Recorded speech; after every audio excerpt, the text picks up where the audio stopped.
Selamat datang ke dalam acara pembacaan dari pelajaran Sekolah Sahabat Kita. Pelajaran Sekolah Sahabat Kita masih diambil dari sebuah buku yang berjudul Pemberontakan dan Penebusan. Sebuah buku yang menceritakan mengenai pemberontakan sejak mulanya yang terjadi pertama kali di surga. Dan hal itu terus berlanjut di atas bumi ini. Pemberontakan yang dimulai oleh setan.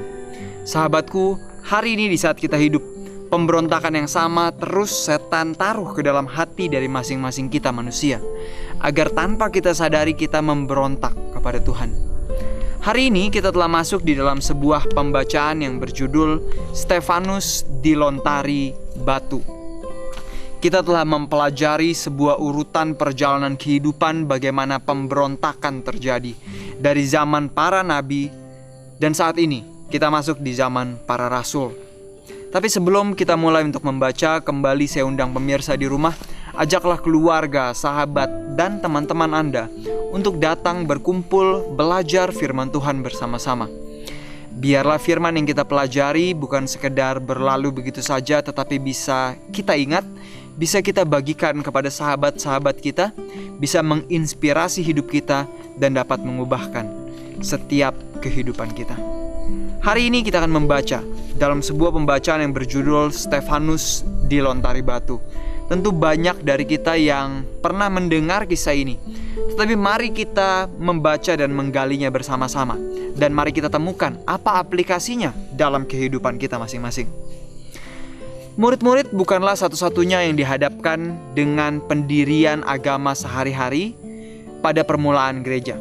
Jadi ke-11 murid Yesus bukan hanya mereka yang berhadapan dengan pertentangan dengan kepercayaan yang dimiliki oleh bangsa Israel pada saat itu, di mana mereka masih mengeraskan pikiran dan hati mereka, tidak mau menerima Kristus, tidak mau percaya bahwa Kristuslah Mesias yang dinubuatkan.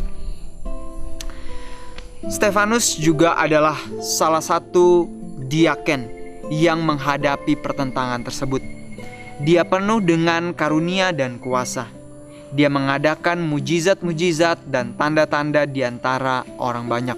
Kita bisa baca ini dalam Kisah Para Rasul 6 ayat 8. Jadi Stefanus pun dia bukan hanya sekedar melayani seperti tugas dari diakon.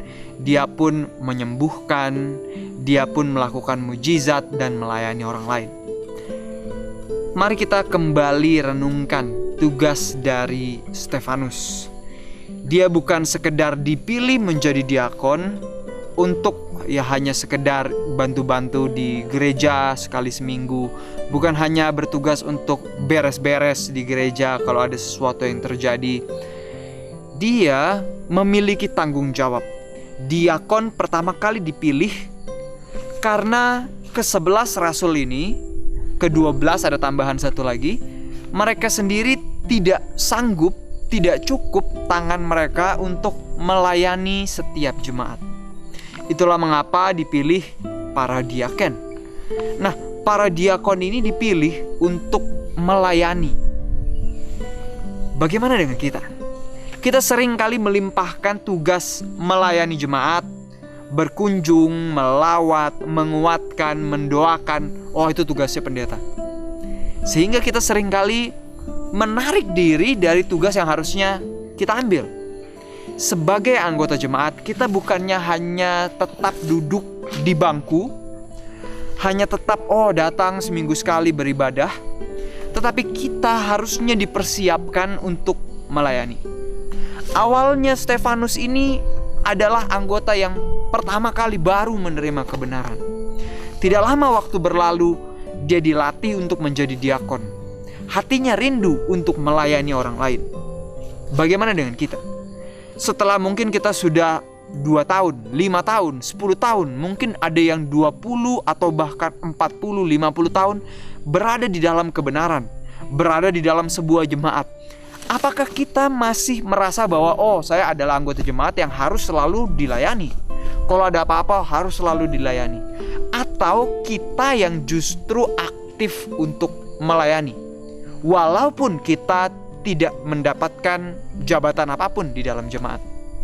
Karena berbeda dengan polisi ya, Kalau polisi atau pemadam kebakaran, harus mereka yang sudah selesai dilatih, baru mereka bisa mungkin menangkap penjahat. Kalau pemadam kebakaran, mereka bertugas untuk memadamkan api. Ya, mereka harus memiliki seragam, selesai dalam pelatihan, dan mereka baru bisa menjalankan tugas tersebut. Tetapi pelayan di dalam jemaat bukan hanya orang yang dilantik saja yang bisa melayani. Setiap orang bisa melayani. Bahkan anak kecil pun bisa menguatkan atau bahkan mendoakan orang lain. Tugas yang harusnya menjadi bagian dalam kehidupan kita. Di dalam buku Roh Nubuat juga dikatakan, setiap orang yang mengaku sebagai pengikut Kristus adalah misionaris. Jadi setiap orang yang mengaku pengikut Kristus seharusnya mereka bertumbuh dari sekedar hanya dilayani menjadi pelayan. Saling melayani, saling mendoakan dan menguatkan. Ini seharusnya menjadi tugas kita masing-masing. Mari kita lanjut lagi. Pada kenyataannya, Stefanus, dia sampai dibawa ke hadapan dari imam-imam. Dan oleh karena kesaksiannya begitu meyakinkan, sehingga lawan-lawannya membuat cerita palsu dan memberatkan terhadap dirinya. Itulah mengapa dia diseret ke hadapan mahkamah agama. Kisah ini ada dicatat di dalam Kisah Para Rasul 6 ayat 9 sampai 14. Jadi oleh karena kerinduannya untuk melayani, ada orang-orang yang tidak suka dengan dia, bahkan mengarang atau bahkan membuat cerita-cerita palsu sehingga dapat memberatkan Stefanus. Sehingga Stefanus dibawa ke mahkamah agama. Kita tahu kisahnya. Setelah itu di dalam Kisah Para Rasul 7, Stefanus memberikan jawaban. Dia menjelaskan tentang Yesus. Bukan hanya penjelasan yang singkat. Dia menjelaskan bagaimana Yesus adalah orang pribadi yang sesungguhnya telah dijanjikan untuk datang menebus dunia. Dia jelaskan inilah yang ditunggu oleh Abraham, ditunggu pada zaman raja-raja, pada zaman para nabi. Dialah Mesias ini yang ditunggu. Lalu di dalam Kisah Para Rasul 7 ayat 54, dia mengatakan kata-kata yang menusuk hati mereka. Dia jelaskan bagaimana para nabi, bahkan sejak pada zaman bangsa Israel di zaman dahulu, mereka memang tidak disukai. Bahkan bangsa Israel banyak kali berupaya untuk membunuh, membungkam para nabi tersebut. Kata-kata itu menusuk hati mereka, para imam. Mereka merasa bahwa tuduhan yang serupa ditujukan kepada mereka. Nah, sangat menarik kalau kita baca di dalam Kisah 2 ayat 37, sesungguhnya hal yang sama disampaikan kepada orang banyak. Kalau Anda baca Kisah 2 ayat 37 dan Anda bandingkan dengan Kisah Para Rasul 7 ayat 54, dua pekabaran yang sama, yang intinya sama. Bagaimana bangsa Israel sebagai bangsa yang terpilih, namun seringkali menolak utusan yang dikirim oleh Tuhan. Bukan hanya menolak, bahkan berupaya untuk membunuh utusan Tuhan. Nah, di saat para imam mendengar penjabaran tersebut, dan bukan hanya penjabaran satu kalimat, ini dijelaskan, pada zaman ini mereka berupaya untuk membunuh utusan Tuhan dan lain-lain. Saat para imam mendengar itu, mereka sangat marah, mereka sangat kesal, seolah-olah tuduhan itu untuk mereka. Tetapi dalam Kisah Para Rasul 2, orang banyak pun mendengar khotbah tersebut. Khotbah yang intinya mirip, intinya sama. Tetapi di saat mereka mendengar itu, mereka merasa terhukum. Mereka merasa bersalah. Bangsa itu merasa berdosa. Dan mereka menyerahkan diri mereka kepada Tuhan. Pikirkan baik-baik. Satu pekabaran yang didengar oleh dua umat yang berbeda. Yang satu merasa dirinya marah, kesal, merasa dirinya terhukum, merasa dirinya seperti disalahkan dan dia tidak mau disalahkan. Para imam, mereka hendak membela diri, bahkan pada akhirnya mereka mencoba untuk membunuh Stefanus.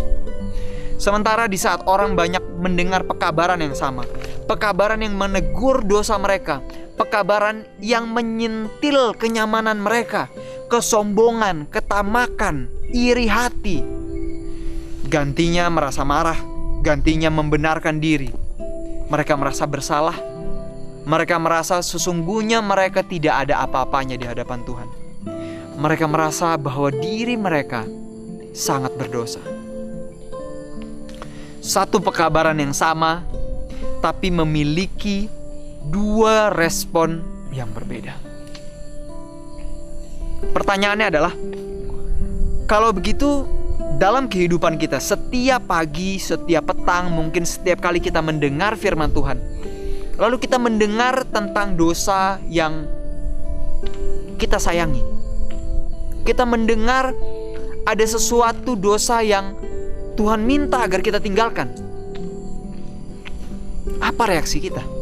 Apakah kita seperti para imam, mencoba membenarkan diri, tidak mau disalahkan, merasa diri tetap benar dengan mencari berbagai alasan untuk membenarkan diri? Atau kita seperti orang banyak yang menyadari keberdosaan mereka, menyadari bahwa diri ini begitu nista, tidak ada sesuatu hal pun yang benar yang kita lakukan, menyadari hal tersebut. Sementara para imam, mereka tidak menyadari mereka berdosa karena mereka berpikir, oh, walaupun saya lakukan itu, tapi saya juga lakukan hal-hal yang baik yang lain. Jadi mereka mencoba membenarkan dirinya oleh karena ada beberapa hal yang baik yang pernah mereka lakukan, sehingga mereka merasa tidak masalah melakukan satu dosa tersebut. Bagaimana dengan kita? Mari kita lanjut lagi. Para rasul sejauh ini telah lolos dengan menentang para pemimpin. Tetapi ketika Stefanus mencoba hal yang sama, ia dibunuh oleh massa yang marah. Kematian Stefanus menandai upaya terpadu dari setan untuk memusnahkan pergerakan baru dari para rasul tersebut. Sampai titik ini, para pengikut Yesus telah dilecehkan dan diancam. Tetapi Stefanus adalah orang pertama yang dibunuh. Stefanus adalah martir pertama di dalam perjanjian baru, dalam perjalanan dari para rasul. Tetapi apa yang mereka harapkan? Jika setan bisa menginspirasi para pemimpin untuk membunuh Yesus, tentu saja para pengikutnya jangan harap kita bisa mendapatkan yang lebih baik dari itu. Begitu juga dengan kita. Kalau setan bisa menginspirasi orang lain untuk membunuh Yesus, yang hidupnya tidak ada cacat celahnya, tidak bisa ditemukan kesalahannya, bahkan di saat dia dibawa ke penghakiman dari Herodes, dia tidak bisa menemukan kesalahan dari orang ini. Bayangkan, apalagi kita yang mungkin dalam setiap hari kita bisa saja lakukan kesalahan, entah di dalam rumah tangga, dalam tempat pekerjaan, entah tiba-tiba kita menjadi marah oleh karena satu hal tertentu. Biasanya kita pasti akan jatuh, lakukan kesalahan. Setan bisa saja menggunakan orang lain untuk menjatuhkan, bahkan menganiaya kita. Jadi sahabatku, adalah bukan berarti ini untuk menakut-nakuti kita. Tapi satu hal yang bisa kita ingat, kebahagiaan yang dirasakan oleh Yesus di saat dia menyerahkan nyawanya buat kita. Kebahagiaan yang dirasakan oleh Stefanus di saat dia harus dilempari oleh batu. Atau kematian martir yang dirasakan oleh para murid-murid yang lain. Itu merupakan sebuah kebahagiaan bagi mereka untuk menyerahkan hidup mereka bagi Tuhan. Namun jangan langsung kita berpikir, oh saya mau serahkan kalau begitu hidup saya bagi Tuhan. Jangan kita lakukan kesalahan yang sama seperti murid-murid Yesus sebelum Yesus disalibkan, yang merasa, Tuhan saya siap, kalau apapun yang terjadi saya siap, bahkan mati buatmu saya siap. Tapi di saat keteguhan itu diminta, mereka lari, mereka bingung, mereka tidak siap, mereka khawatir dengan hidup mereka. Sahabatku, mari kita lihat kebahagiaan apa kalau begitu yang dirasakan sesungguhnya oleh Stefanus yang mati martir ini. Tentu saja, sepanjang pertentangan dari waktu ke waktu, Tuhan akan membawa kemenangan dari apa yang seringkali dianggap sebagai kekalahan. Demikian juga di sini. Seringkali kita melihat, oh Stefanus mati martir, kalau begitu setan yang menang ya. Kita seringkali melihat dengan kacamata yang salah, dengan pola pikir yang salah. Bisa kita lihat, oh ini umat Tuhan dicemooh, dijelekkan, difitnah, rumah ibadatnya dibakar. Kita seringkali berpikir, oh setan yang menang ya. Mari kita baca. Di sini dikatakan, sesudah kematian Stefanus, Saul dipilih anggota Dewan Sanhedrin dalam pertimbangan dari bagian yang telah dilakukan pada kesempatan itu. Untuk sementara waktu ia adalah alat yang berkuasa di tangan setan untuk menjalankan pemberontakan terhadap anak Tuhan. Tapi tidak lama kemudian, penganiaya yang tidak memiliki belas kasihan ini ditugaskan untuk mendirikan sidang yang sekarang sedang ambruk. Seorang yang lebih berkuasa daripada setan telah memilih Saul untuk mengambil tempat Stefanus yang sudah mati syahid, untuk berkhotbah dan menderita bagi namanya, dan untuk menyebarluaskan kabar keselamatan melalui darah Yesus. Sesuatu yang kita pikir adalah suatu kekalahan, tapi Tuhan gunakan untuk memuliakan namanya. Saulus yang pada saat itu hadir di saat Stefanus hendak dibunuh. Mungkin saja dia yang merencanakan, mungkin saja dia yang memprovokasi, tapi dia melihat wajah berbahagia dari Stefanus. Dia melihat, dia mendengar doa Stefanus yang meminta agar Tuhan mengampuni orang-orang yang membunuh dia. Dia lihat itu, hatinya berkecamuk. Dalam perjalanan ke Damsyik, Tuhan menunjukkan kuasanya. Tuhan memanggil Saul untuk menjadi Paulus, untuk mengkhotbahkan kebenarannya, untuk bahkan rela menderita bagi Yesus. Tuhan jauh lebih berkuasa daripada setan. Apapun yang menjadi problem dan masalah Anda pada saat ini, biarlah kita terus berserah. Percayalah, mungkin yang kita lihat sebagai kekalahan, mungkin yang kita lihat sebagai kemerosotan, mungkin yang kita lihat sebagai kerugian di saat kita mengikuti Tuhan dengan segenap hati, kita tidak pernah bisa membayangkan Tuhan dapat ubahkan itu menjadi sesuatu yang luar biasa. Stefanus sampai dia mati pun dia tidak tahu apa sebenarnya rencana Tuhan, mengapa dia harus mati. Tapi di surga nanti dia baru mengerti. Di surga nanti dia akan bersyukur dengan luar biasa. Di saat dia melihat, oleh karena kematiannya, Tuhan membuka sebuah jalan bagi Saulus agar dia bisa menjadi alat Tuhan. Sahabatku, hari ini banyak pelajaran yang kita dapat. Pelajaran yang pertama yang kita pelajari tadi adalah tentang pelayan Tuhan. Setiap umat Tuhan harusnya menjadi pelayan.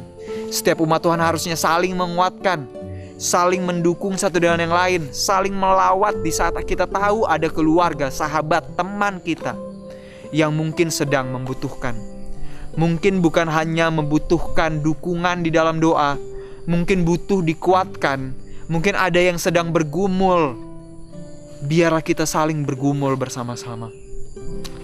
Dan pelajaran yang berikutnya kita pelajari tadi, Yesus sendiri, dia mengalami penderitaan. Setan menggunakan orang banyak, bahkan pemimpin agama, untuk membunuh Yesus. Sebagai para pengikutnya, jangan pernah berharap kita memiliki kehidupan yang lebih nyaman daripada itu. Akan ada masanya di mana iman kita akan diuji. Biarlah kita tetap teguh, sampai Kristus datang yang kedua kali. Pelajaran yang berikutnya juga kita baca mengenai bagaimana Tuhan dapat membuat sesuatu yang kelihatannya buruk di mata kita, tapi tanpa kita sadari, segala sesuatunya baik pada waktunya. Hari ini kita telah membaca sebuah pembacaan mengenai Stefanus yang dilontari batu. Biarlah kita tetap setia apapun yang terjadi. Percayalah bahwa Tuhan punya rencana yang besar yang bahkan tidak dapat kita pahami. Ceritakan apa yang Anda dapatkan kepada keluarga, sahabat, dan teman-teman Anda, dan mari kita hidupkan dalam kehidupan kita masing-masing. Sampai bertemu lagi. Tuhan memberkati dan Maranatha.